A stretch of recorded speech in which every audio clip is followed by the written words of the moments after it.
Okay, so let's take a look at some properties of lipoproteins and how they deliver their fatty acids and cholesterol to extrahepatic tissues.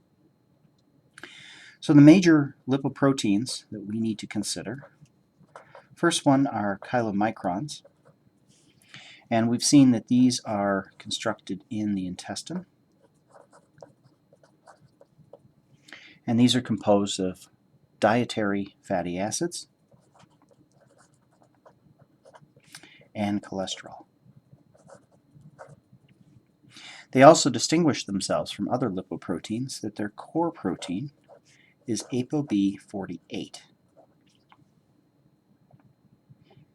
The other lipoprotein we have to consider is the one that is constructed by hepatocytes.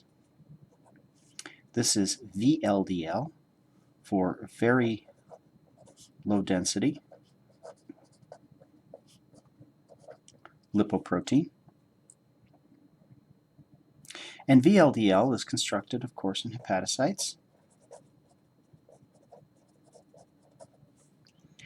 And it's a mixture of both dietary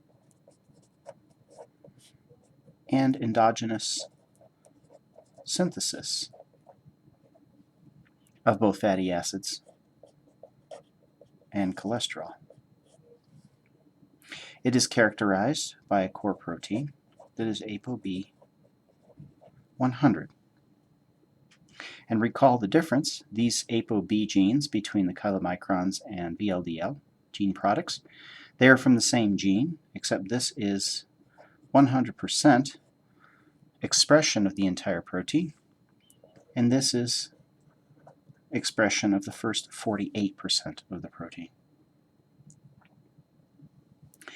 The next lipoprotein we have to consider is LDL, which is low density lipoprotein. LDL is a processing product of VLDL by lipase activity, and so the core protein here will also be ApoB100. LDL, of course, is the cholesterol-rich lipoprotein. And the final lipoprotein is HDL for high-density lipoprotein.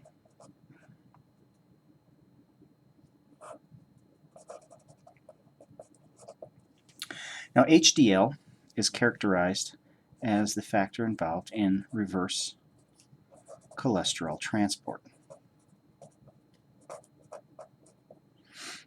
It has a core protein of ApoA1,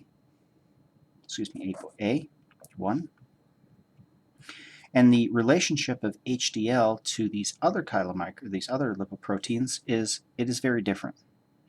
These other lipoproteins, chylomicrons, VLDL, LDL, are involved in delivery of dietary and endogenous fatty acids and cholesterol to extrahepatic tissues. HDL is involved in collecting cholesterol that is at too great a concentration in extrahepatic tissue and bringing this back to the hepatocyte. So how are these generally processed? Let's draw a capillary. And in this capillary we have our chylomicrons and or VLDL. This, of course, will depend on the physiological state, whether we are in a fed state, where we are generating chylomicrons, or at the end of a fed or fasting state for VLDL, which is our long-term carrier of fatty acids during the fasting state. Now, each one of these lipoproteins will be processed by an enzyme called LPL, for lipoprotein lipase. LPL is synthesized by highly metabolically active tissues such as skeletal muscle and adipose cardiac muscle. And these particular tissues express and secrete LPL across the endothelial barrier.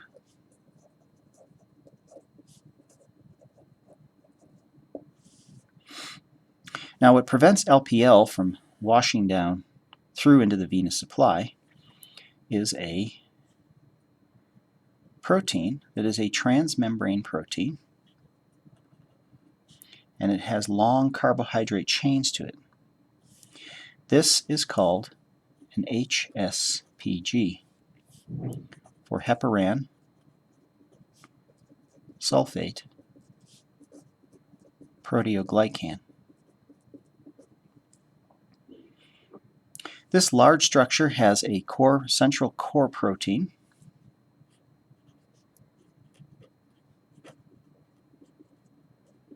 and long carbohydrate chains that are covalently attached to the core protein that are called glycose aminoglycans, or GAGs for short. These are integral membrane structures that are in the endothelial cell wall, and they face the bloodstream. LPL has a binding site for the carbohydrate moiety on the HSPG. So thus, once the skeletal muscle, adipose, or cardiac muscle expresses LPL, it is secreted in the blood and held in proximity to the tissue by this bond from LPL to the glycosaminoglycan. Now, the chylomicron, or VLDL component, is also bound by another lipoprotein called ApoE, apolipoprotein E. This ApoE is associated with the exterior surface of the lipoprotein, whether it be a chylomicron or VLDL. And this binding of ApoE to the glycosaminoglycan essentially delivers the substrate to the enzyme, so that the LPL, the lipase activity, can process the triglycerides and release fatty acids that will now enter the tissues.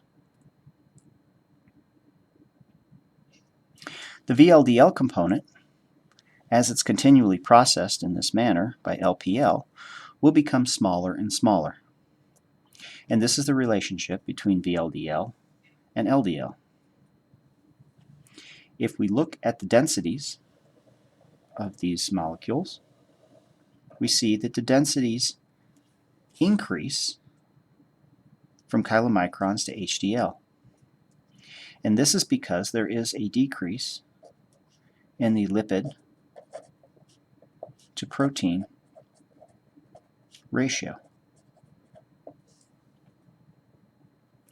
From VLDL, as you continually process with the lipase activity, you are removing fatty acids from the triglyceride structures, so you are decreasing the lipid to protein ratio.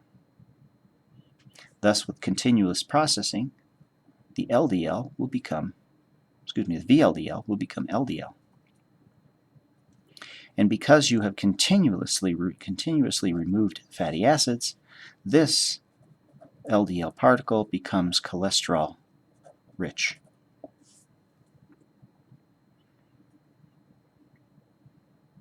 Now, the cholesterol is able to enter tissues. Our LDL cholesterol can enter tissues, and cells can take up this LDL cholesterol. Cells take this up by LDL receptor mediated internalization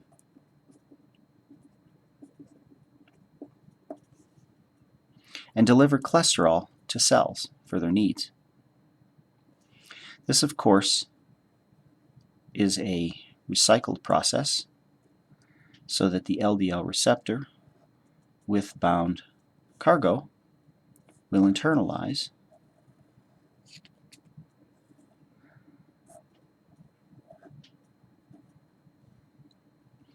These will separate into vesicles that contain just the receptor or LDL cargo, and this receptor will return to the cell surface in a recycling fashion. The LDL, on the other hand, will be broken down in lysosomes by acid hydrolases.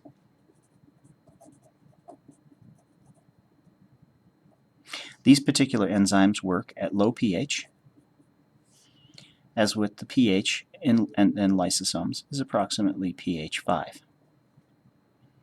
These consist of lipases, esterases, proteases, so that the entire LDL particle can be broken down, and cholesterol